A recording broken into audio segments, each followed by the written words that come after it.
C'est une interview que Édouard Philippe comme Anne-Sophie Lapix n'oublieront jamais.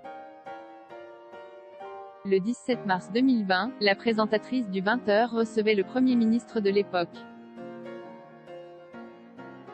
Depuis Matignon, il s'exprimait alors sur le confinement, mis en place la veille pour lutter contre la pandémie de coronavirus.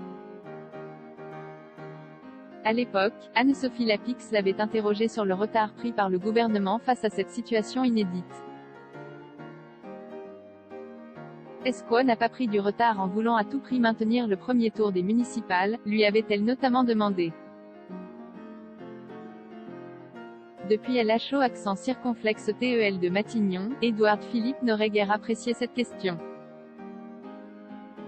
Selon Télérama, il aurait même perdu son calme une fois l'interview terminée.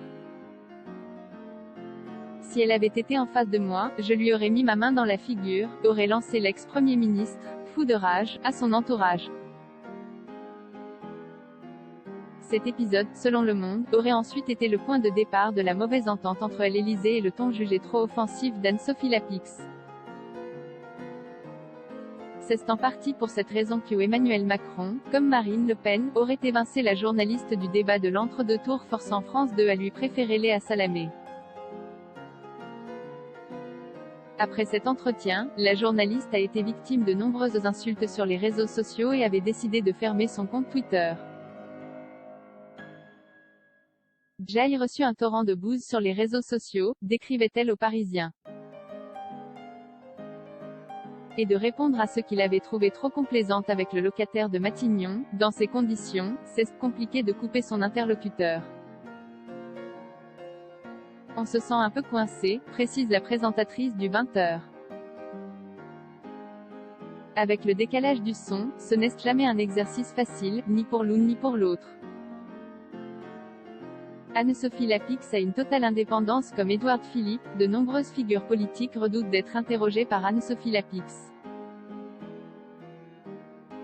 Elle ne déjeune pas avec les politiques, ne leur envoie pas de textos, n'a aucun contact avec eux sauf au moment du direct. C'est rare. Elle a une totale indépendance, confie à Télérama son ancienne collaboratrice Stéphanie Séqueville. Au sein de France Télévisions, son éviction du débat de l'entre-deux tours est très mal vue. Je ne comprends pas que la direction de l'information ne la soutienne pas davantage. Il devrait s'insurger contre ces méthodes inacceptables, s'agace un cadre du groupe télévisuel dans les colonnes de Télérama. Si c'est Gilles Boulot pour TF1, ça doit être Lapix pour France 2. Les politiques n'aiment pas qu'on les pousse dans leur retranchement. Anne-Sophie n'a pas peur de monter au filet. La journaliste, quant à elle, préfère pour le moment ne pas s'exprimer.